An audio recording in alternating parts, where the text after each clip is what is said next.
Good morning. Happy Wednesday. Welcome to XR Women event number 225. Woohoo! Yes. I'm Karen Alexander. In case anyone here doesn't know me, I'm one of the co-founders of XR Women, and I'm really delighted that we have Celeste Lear as our guest presenter here today. Celeste is one of the oldest members of our XR Women community. She's been here with us from the start, almost 5 years now, and she also presented at our very first event here in Engage almost exactly 2 years ago today, on July 19th, 2023. So it's super cool to have her come back and talk about some of the other work that she's doing or things that she has done since that last presentation. And I'm sure it is going to be a fascinating talk. So we are delighted to have you here, Celeste. Just a reminder, you should have gotten a, oops, oh dear, this again.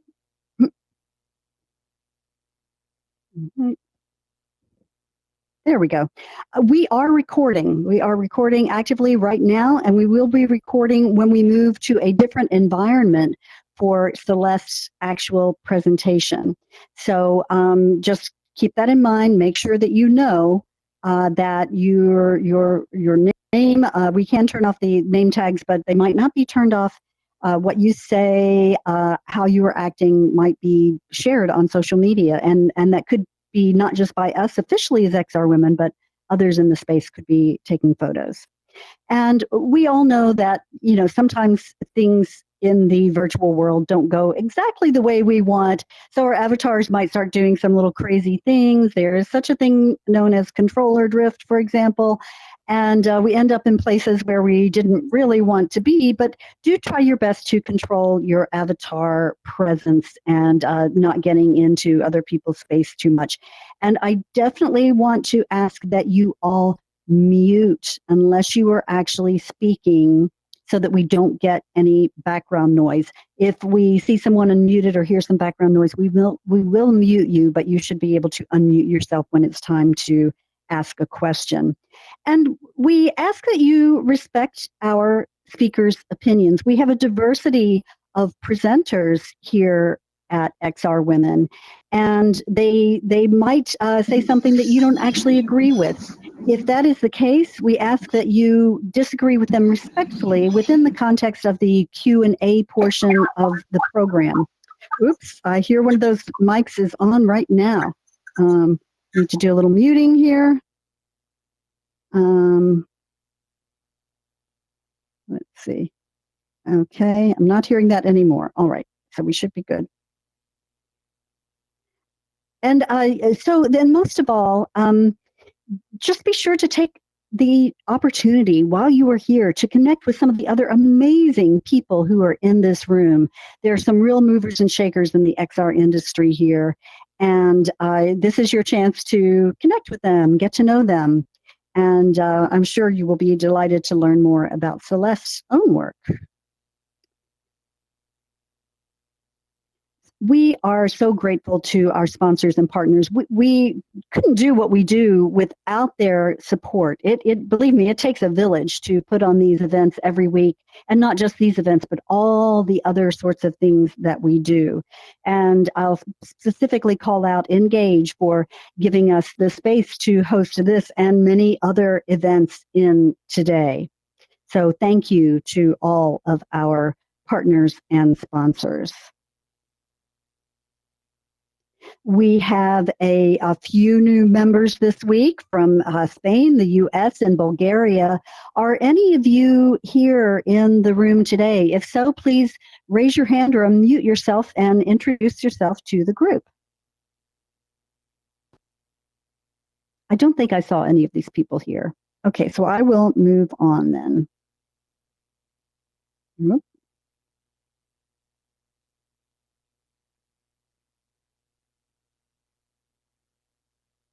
All right, our XR Women Museum and Gallery is open 24/7. It's at framevr.io XR Women Museum. And there you can see documentation of the speaker events that we have had on the walls. We also have an art gallery in the space. And currently, it features the work of Juliana Lowe. And that show is only going to be up for a few more weeks.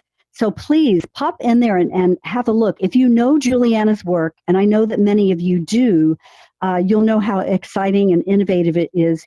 And one of the things that really struck me when I visited her exhibit was that she really gives us a window into her creative process through some of the videos and artifacts that are there in her gallery show. And we wish we could host these things forever, but we can't. There will be another show going up in, I believe, late August. This one curated by our new museum and gallery director, Paige Danzinger. And that's going to be very exciting. So watch for announcements of that. But please, please catch Juliana's show before it leaves.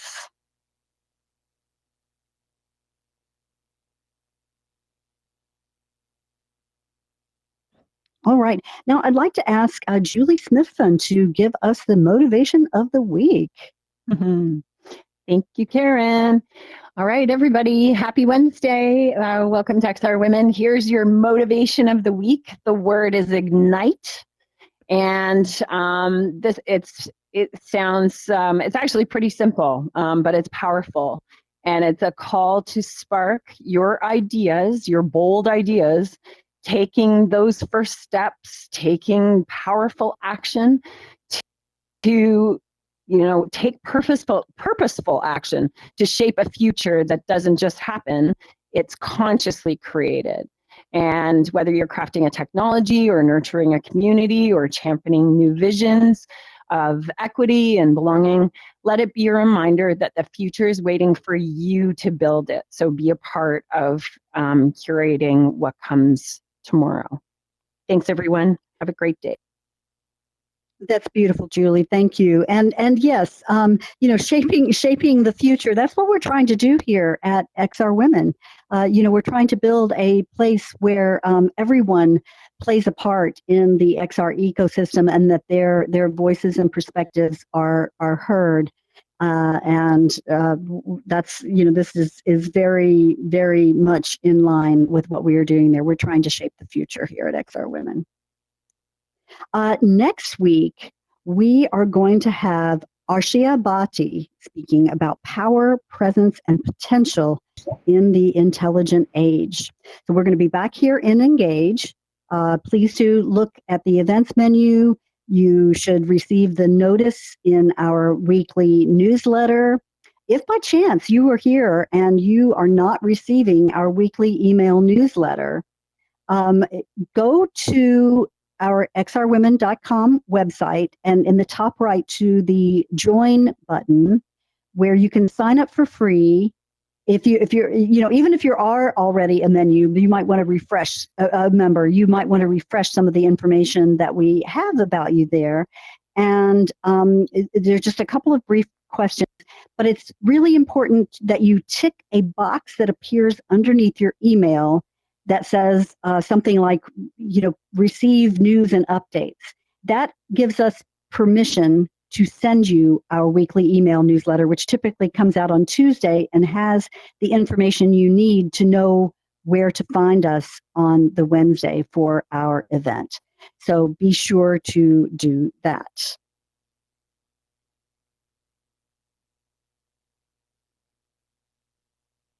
And then the following week, on July 30th, we will have LM Designs 8 on building XR experience for wellness. That sounds really great. We could all use some wellness. And that brings me to today's event. So what we are going to do is I am going to transport us over to a different environment that Celeste suggested, where she wanted to be for her presentation. So I'm going to take us over there. Everything's going to fade to black. We're going to come back up into an island forest environment. and I will introduce Celeste once we all get over there. So fasten your seatbelts and get ready. And someone else, please mute your microphone. Here we go. Ooh.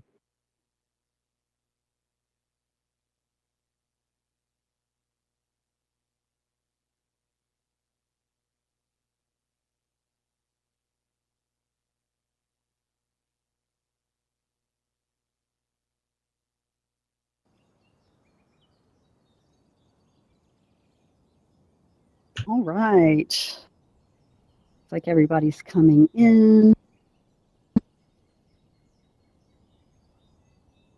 The birds are singing. We made it. Yay. All 32 of us. There's 32 of us that came through that portal. Amazing. Yes. Okay. Yeah. Now, yes. So now we have our slide up for Celeste's presentation. The Come on first over one here. before this. There's the first one is before this slide, actually. Oh, is it? Okay. Yeah, All right one. then. Let me see if I can. Opening slide. Okay. Let's see now. Slide 1. Yes, I am, some reason not able to go backwards on this, Celeste. I apologize. Let me stop. I'll reload it. I'll refresh it. Okay. Oh, but it's still not going. Here we go.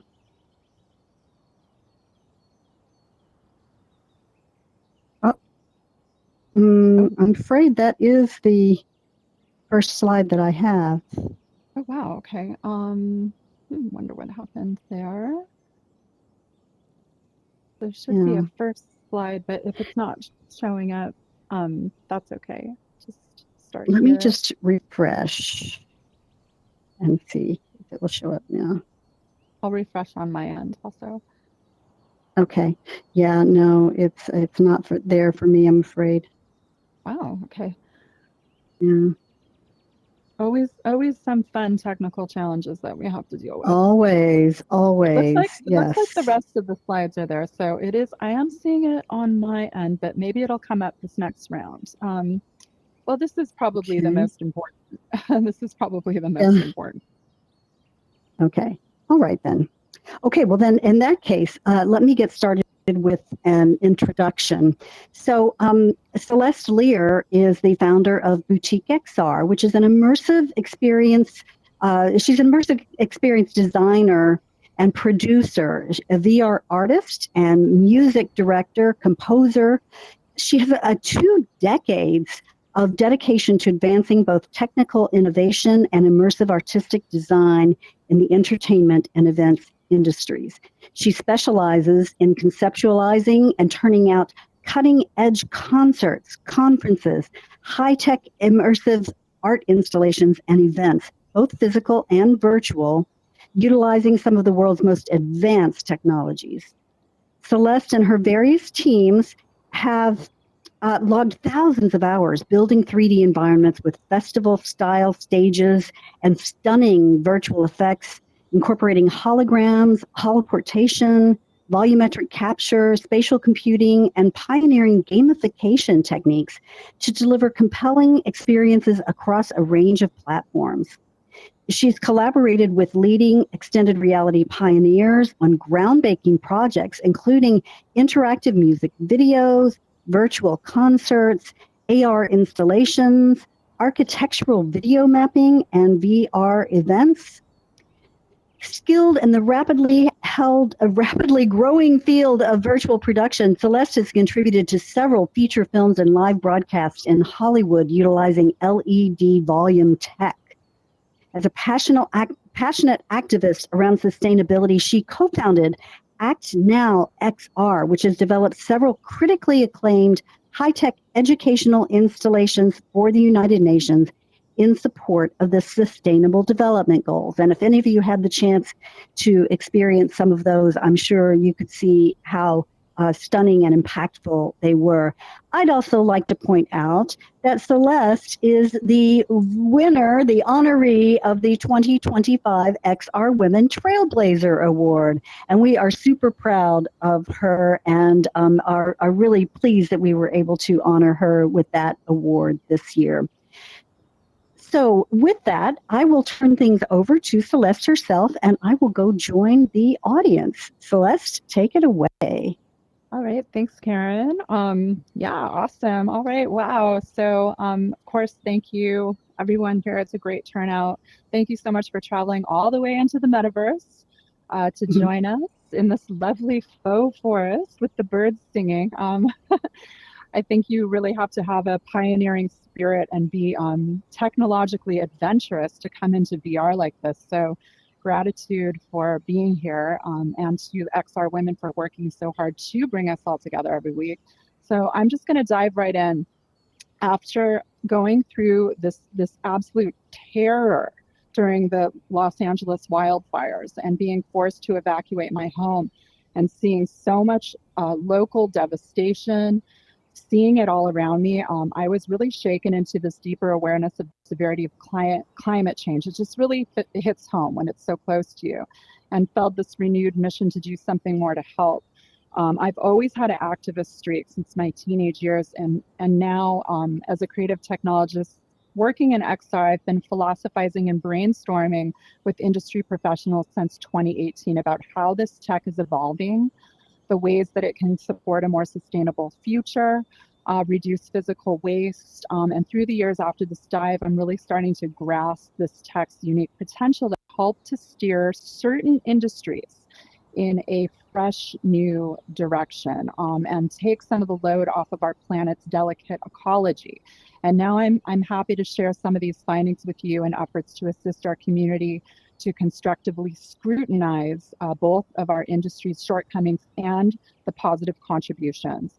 So since this slide is up, it's the second slide, let's go ahead, and I just want everyone to take a moment and pause in reverence and respect of this beautiful, miraculous planet that is giving us our life force right now and supporting us right now. So everyone, we can maybe just take a moment to close your eyes if you feel inspired and take a few deep breaths.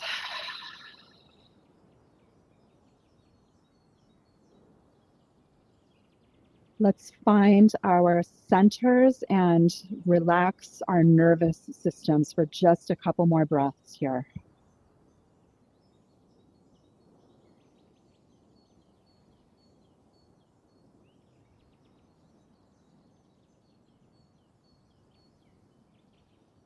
So, yeah, even though we are in virtual reality, we're immersed in what feels like the complete antithesis of nature, right? This digital space, that we are also still very much these organic beings, and we carry our biology, our emotions, and our deep connection to the natural world with us, no matter how virtual the environment. So can we go to the next slide, please?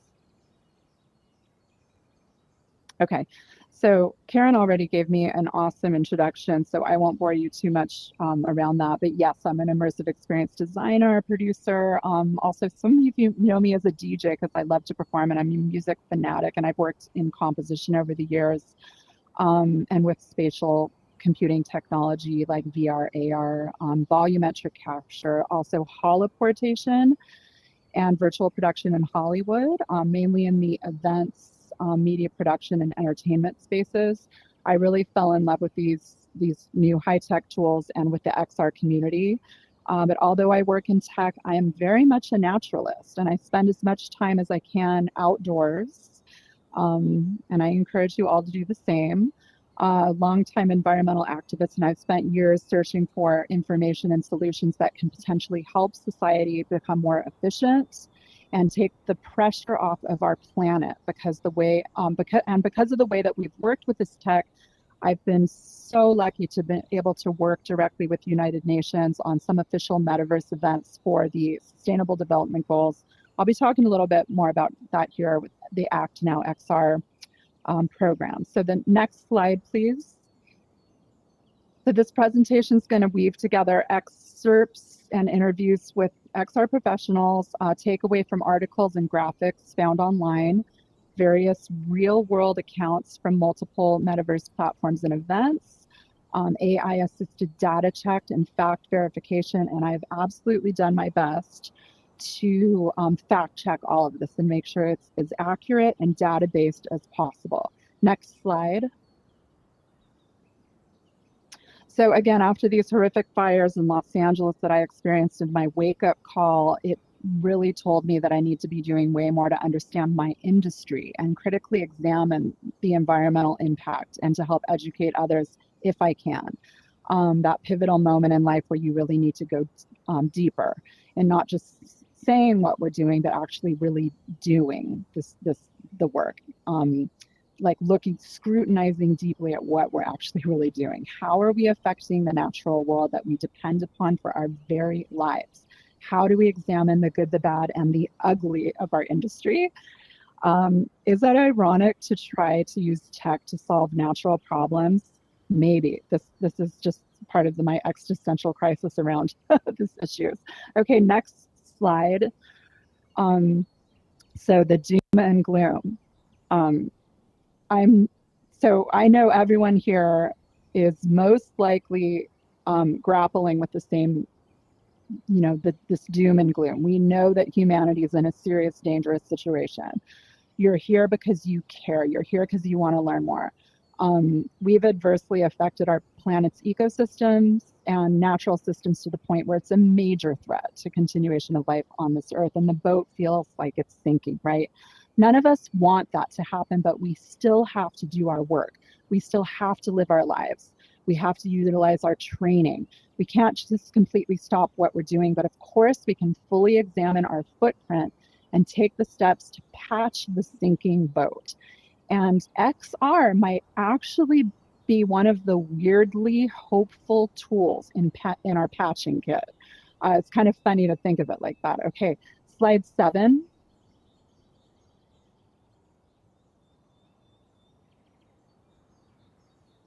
Sorry, next slide.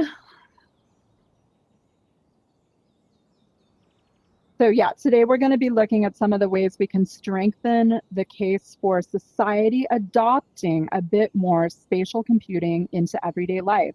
This is for efficiency, sustainability, and human impact. Next slide, please. So firstly, I just want to say also virtual activities and events will never and should never be expected to replace the majority of real human life interaction or be a substitute for the true glory of the natural world.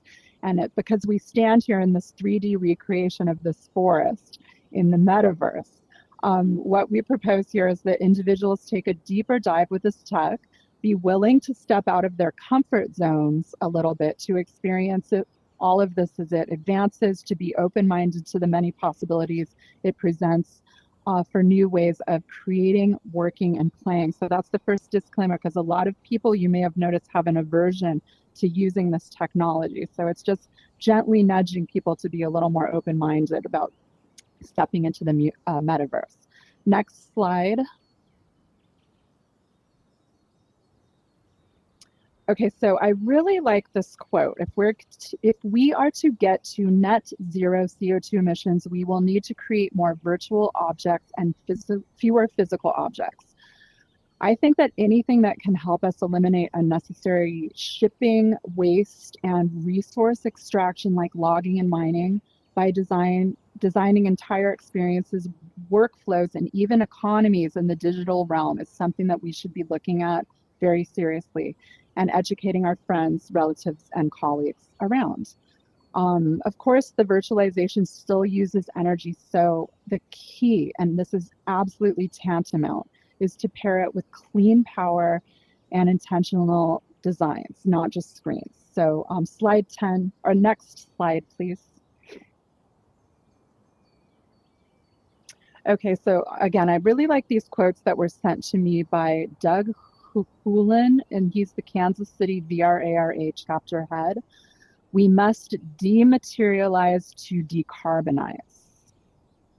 spatial computing lets us replace physical waste with virtual value, as most of the people here in this room know. And the pictures that you're looking at here is a case study I selected, and it's the Spacetop G1. I chose this particular AR product because it represents the concept of virtualization in a very cool way. And I saw this first at the AWE conference last year. It just really stood out. It was created by a company called Sightful, and it's the world's first AR laptop that replaces traditional physical screens with a 100-inch virtual workspace with multi-view screens viewed through these lightweight AR glasses. So this particular idea reduces material use, e-waste, and also shipping emissions that are associated with traditional multi-screen setups. I think this is a strong example of how immersive spatial computing can dematerialize hardware and minimize clutter, and also help shrink our environmental footprint. So next slide, please. And this also goes along with digital twinning. So anyone who's worked on, I'm curious, has anyone here worked on digital twinning projects? Could you raise your hands? Yes, I've seen a couple people back. Yeah, awesome, yeah. Digital twinning. So for anyone that's not clear on what this is, it's a virtual world replicas of real world systems that enable industries to simulate, monitor, and optimize performance without environmental cost of trial and error in physical space. So twinning helps prevent material waste, reduce emissions, and extend product life cycles. Next slide, please. So twinning is quickly becoming essential tech in several high environmental impact industries and also work opportunities, especially those dealing with complex systems, high value assets, and sustainability goals. Twinning optimizes industrial processes before they're built by simulating factories, buildings, or products before physical development. This helps companies detect inefficiencies, reduce material waste, and avoids carbon-intensive rework during construction and manufacturing. So it enables predictive maintenance to prevent breakdowns. But I'm just going to go into some of the soft side topics here. So it enables predictive maintenance to prevent breakdowns. By monitoring real-time sensor data, twins predict equipment failures before they happen. Twinning also reduces prototyping and physical testing. Designers are using this tech to test iterations in virtual environments instead of producing multiple physical prototypes. This cuts CO2 emissions from materials, shipping, and production energy. It also improves building energy efficiency. So twin buildings that can simulate things like heating, like ventilation, AC, lighting, and also energy usage. This helps faculty managers reduce energy consumption and over the building's life cycle. Also contributing to major operational carbon reductions for the company. Digital twinning streamlines supply chains and logistics. This allows companies to identify inefficiencies, to simulate alternative routes, and avoid unnecessary shipments. This is really good in the shipping, this massive boat shipping. That's something that they're starting to use. And again, these are also jobs that we can all start looking at in the future if anyone's looking right now. Let's go to the next slide, please. Okay, this is where for me it starts to get fun, okay, because I work in Los Angeles and I've worked in the entertainment industry. And since I've been working with spatial computing and immersive technology, I have been super grateful to have been brought on as a virtual production manager and coordinator on a number of different projects in Hollywood that are utilizing virtual productions. So this production is rapidly reshaping how stories are told in Hollywood, and it's also lending to efficiency in resulting carbon emissions by a typical production team. So by replacing emission-heavy location shoots, minimizing waste, and harnessing real-time tools, including VR, virtual production is mainly done in one special LED stage, like one warehouse. and it offers a dramatically more sustainable way to make movies and shows. So let's go to slide. By the way, okay, so let me talk about this. So what you're looking at also is slides, sorry, the last one, go back if you can. Okay, so I worked on a Muppets movie. This was a Disney Plus production of Muppets Haunted Mansion, and it was such a treat to work with Jim Henson crew. So you're seeing some pictures here, and the picture on the bottom is the LED volume or LED stage. It's in one warehouse.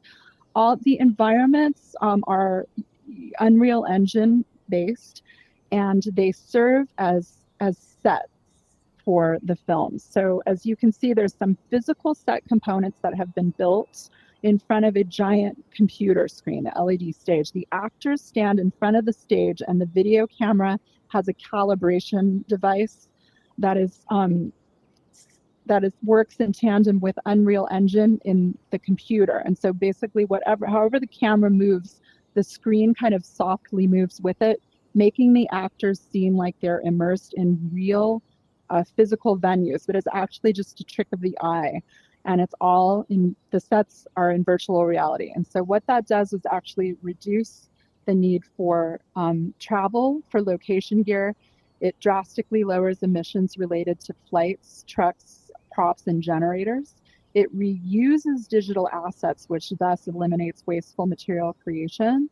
And it repeats the films. They can take place in the same studio. So these are actually reducing CO2 emissions by around 50% on average in Hollywood. And the CGI backgrounds reports 1.92 million tons of CO2 saved from virtual production. So this is something that Hollywood has been we call emerging technology, and the industry has been moving towards. And it's just really exciting to watch it and to have been a small part of this. So let's go to the next screen. Okay, something that's also very near and dear to my heart is virtual reality events. And one of my favorite things to talk about, as I've worked as an event producer, a performer, and community organizer, and I really love bringing people together in exciting new ways. So I've been a producer and also composer for one of the I'm one of the members of the official art partners of the United Nations called Millennium Art. We've done a lot of real world experiences over the years, including physical installations, video mapping experiences, augmented reality installations in the lobby of the UN. But during the pandemic, we were all shut down. And so since I've been working with spatial computing technology, I suggested to our team that we move everything into VR. So what you're looking at here is a picture of a group meeting that we had with all of our Avatar staff the day before our big launch event of the Act Now XR. We did 2 groundbreaking flagship international events in collaboration with the World Expo 2020 and the Dubai production team and the UN. These spatial experiences in VR were designed to educate visitors about the Sustainable Development Goals. Can we go to the next screen? And around the SDGs and also the UN missions, like the World Day of Social Justice. We had about 8,000 Avatar participants attend across 2 24-hour activations on the AltSpace VR platform, and the project received critical acclaim as a pioneering virtual event to help bring meaningful activism into the metaverse and to make the metaverse a legitimate place for people to start to think about coming together to solve problems and educate and have fun and socialize. These experiences were also available on a Mac, a PC, and a headset. So it wasn't just a VR experience. You could also use VR. So yeah, this was just, I wanted to use this example because this was particularly meaningful for a lot of people, especially during the pandemic, to be able to come together, socialize, experience this beautiful art. What we recreated the Al-Wasl Dome, which was built in Dubai. It's one of the world's largest geodescent video mapping experiences, and we did a simulation on AltSpace. Let's go to the next slide. It's actually should be another slide in there. Yeah. Okay, great. That's the one. Okay, so to demonstrate the power of VR events to reduce carbon emissions, I had some figures crunched from our first event. So 13,500 metric tons of CO2 emissions were avoided, and that's the equivalent to flying. It's equal to the average emissions from flying and local transport for around 5,000 attendees, which we averaged for each event. So it's also the equivalent to planting over 640,000 trees, and that's based off of the annual carbon offset rates per tree. 120,000 plastic water bottles were also saved because that's typically what people would use while they're traveling. So that's something to really think about. And of course, it's never the same as being at a conference in real life, and we can't ever expect that to happen. But you know, many of us in the industry see the potential of this technology for holding conferences in the future. And there's even XR Women have a really great business room. I believe it was built by Robin Mulder here in Engage. That's worth checking out if you haven't. Let's go to the next slide. Okay, so I focused on some of the topics that I thought were strong leads for the innovation and the positives. Now we're going to move to some of the industry challenges. And in all honesty, it's been really difficult to break this down and really know what's going on. And it's also in part because corporate reporting masks a lot of true environmental costs. But we do recognize that XR is part of the energy problem. We have to own up to that. So like all digital technologies, immersive tech relies on servers, on GPUs, on networks that consume a lot of electricity. And right now, the majority is just dirty. That's just the way it is. But as the spatial computing industry rapidly expands, it brings these challenges where, you know, we absolutely need to take responsibility and address that. The massive energy demands of real-time rendering and cloud environments of mining. These lead to mining and deforestation around extraction of rare earth minerals for our growing e-waste problems of short-lived hardware like our headsets. So, and the lack of equitable access across global communities, also for human rights elements. So these obstacles threaten to undermine the very innovation that XR aims to deliver. To build a truly sustainable and inclusive future, we must confront these issues with transparency, accountability, and collaborative solutions. Next slide. Okay, so this is, we talked about the good, and now we're going to talk about the bad and the ugly. So these are the very dark, sad facts. So if the internet was a country, it would rank as the 7th highest emitter of CO2 emissions globally due to massive data generation, cloud storage, and streaming demands. The ICT sector is on track to consume up to 14% of global electricity by 2030. Driven largely by spatial computing and especially AI. So that's a big one. Cloud-based XR and gaming could increase carbon emissions by 30% by 2030, according to a Lancaster University study. If just 30% of gamers shift to cloud-based platforms, which is the direction that we're all heading as we're seeing. Okay, next slide. Back, actually, there should be one more. Yes, okay, great. Okay, so these high-end VR users generate up to 2,000 pounds of CO2 per year per person, and that's equivalent to driving a gas car 2,200 miles, and that's largely due to the GPU-heavy hardware and energy-hungry displays.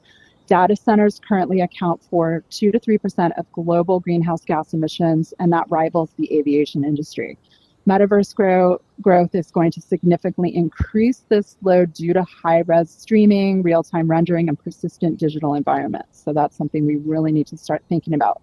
Cloud gaming and immersive streaming can increase energy use by up to 300% for laptops and 260% for streaming devices, making optimization and green server infrastructure critical for sustainable XR. Okay, let's move to the next slide. Okay, e-waste is another factor here that we absolutely need to take into consideration. So some of the cons are most of our headsets have a lifespan of 3 to 5 years with regular use. Although the longevity depends on the usage, care, and support. And it's not bad, but we could also put pressure on the industry from within, if you work in it, to make sure that whoever is leading these projects is aware and concerned about sustainability and concerned about the problem of e-waste. Let's see. XR devices represent 2% of landfill volume, but contribute 70% of landfill toxicity due to heavy metals, plastics, and batteries. So some of the pros are the recycled materials that are increasingly being used in our headsets, recycled plastics, and also sustainable packaging. E-waste recycling programs are also growing, and manufacturers are offering things like perks like mail-in or local drop-off for end-of-life headsets. So that's something, if you do have a dying headset, do your best to make sure it goes to a recycling program. Let's go to slide 22. Okay, those are just some of the doom and gloom in the past couple slides, and then really want to just be focusing on the positive and the road ahead, and let's talk more solutions and really lean into this. So XR is definitely part of the energy problem, but like all digital technologies, it relies on servers, GPUs, and networks that consume electricity. And right now we know most of that power is still dirty. But XR can be part of the solution, absolutely. And the key difference is that XR is a flexible tool, and the tools can either accelerate destruction or amplify solutions depending on how we wield them. So we're not advocating for XR just because it's cool tech. We're advocating it as a tool for reducing emissions in other sectors. Again, I'm just going to go over those three. It's reducing the need for physical travel, for remote collaboration and things like virtual conferences, reducing wasteful prototyping around the digital twins and the virtual production, which I was talking about earlier, which is actually like that's a lot of industries are moving in that direction. So that's a real positive right there. And also supporting education, empathy, activism, and behavior change from the human connection using this tech. Next slide. So we need to be sure to design for digital efficiency, optimize assets and scenes for minimal data use and energy consumption. So some of these ideas are going to involve using low poly modeling and compression techniques, limiting unnecessary data-heavy textures, animations, or real-time lighting, and also choosing green hosting and cloud providers. So that's something on the developers' ends. You can do your research around these more green and sustainable hosting and cloud providers, and they're popping up more and more. I have a couple names in here. So some of these cloud services that run on renewable energy, Google Cloud, AWS with sustainability pledge. That's something, let's keep an eye on them because there is a lot of greenwashing going on. We have to hold these guys really accountable. With the current administration and the laxing of regulations around environmental policy, it's really up to all of us to actually use our voices. And women are more inclined to come forward, to be the whistleblowers, and to raise their voices around sustainability and any like planet issues. So that's something all the ladies here, it's proven. I even had AI fact check this. It's more women come forward. So ladies, let's stick to our guns here and be vocal. If you're working with a company, Google, AWS, Microsoft Azure, make sure that they're not going to lax just because our government isn't prioritizing our planet, okay? So ask providers for energy transparency and track data center efficiency, advocate for sustainable industry standards. Also join or form working groups to push for energy use transparency encourage conferences and platforms like Meta, Unity, and Epic to integrate environmental impact disclosures and green software development kits. Okay, next slide, please. A couple more things that we can all be doing and just start to think about is educating teams on sustainable design. So we can embed sustainability principles in our pipelines. Let's just make this the norm. It's not just about economy, people. We have to start taking ecology. It is equal, if not tantamount, is ecology over economy. So let's make this the norm. Run internal workshops around carbon-aware development practices such as frame rate optimization and cloud usage minimization, repurpose and modularize assets. Wow, this is a term I'm not as familiar with, but any world builders here and developers can probably understand that better. Build reusable XR frameworks and asset libraries to reduce redundancy across projects. Encourage modular production so that creators don't consistently rebuild from scratch. I would say also, if you can afford it, like anything, even like $10 here and there, $50 here and there, carbon offset, everybody. I do it for my AI.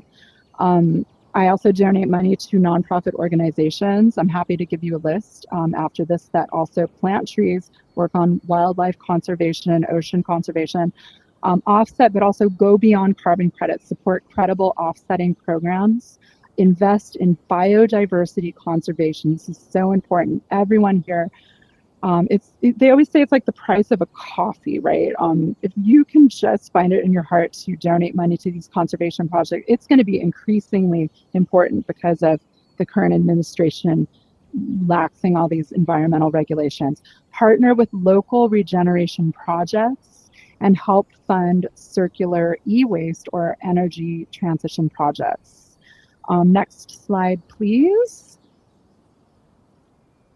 Okay, this slide is one of the most important also of the presentations. So we were talking about this earlier. It's the most essential. Without the rapid transition to clean renewable power, extended reality, immersive tech will only accelerate the climate process. It's really sad to think about, but no matter how efficient our software becomes, the solutions to power the next era of immersive computing is we need to start thinking about 100% renewable energy for data centers, solar, wind, and hydro, nuclear fusion. Also, a lot of us are following this topic and see the promise of this.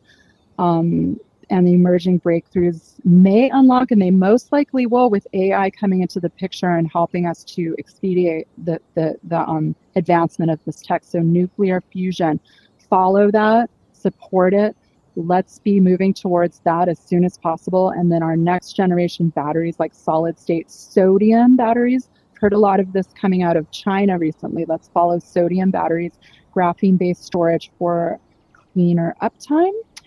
Grid smart scheduling is timing compute loads during green energy peaks.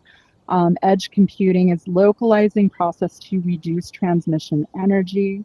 And energy aware software design, optimizing for low power draw across devices. So all of these together as we're working towards this tech and these futures, this is all things that we can start to think about. And again, anyone here, I'm happy to send you the link to this presentation. You can message me on LinkedIn after this, or any XR women can message me on the Slack channel. Let's go to the next slide. Okay, so I really like this quote. Even as we step into a more digital future, let us not forget that our greatest innovations mean nothing if they cost us the planet that made them possible. Just like let that sink in. It is just so important to think of this like this. And again, we're coming up to an end here. I want to really sincerely show my gratitude for coming to hear my green ranting, everyone. I do hope you leave freshly inspired with your imagination sparked and your inner eco warrior and techno shamans ready to rise. Again, a big shout out to the XR Women for all your work, support, for bringing this community together. I want to thank also Carlos Austin came into video. This has been broadcast live on a YouTube channel. So if anyone wants to go back and access any of these talking points in the presentation, you can totally do that. Again, my name is Celeste Lear, and please feel free to contact me at the end of this. And so much gratitude. Again, thank you for coming today. Ooh, awesome. Yes. Amazing, amazing, great. Thank you. Really wonderful presentation. Yeah. Celeste, we have time if you are willing to take questions from the folks here. I can take a couple minutes of questions if anyone has one. I will do my absolute best to answer.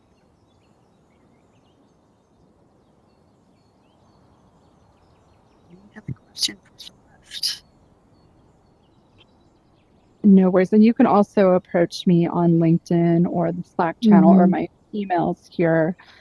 I want to actually take the work because there's a lot more slides that I have as part of this presentation. I've talked to some of the XR women about circulating this as a white paper. So I'm planning on doing that in the near future. And if anyone here also has information, I believe that Paige also was interested in contributing to this particular white paper concept. So if anyone here feels like they also have some valuable information that they would like to send over to add, let's do that. Let's have this be a collective, collaborative piece.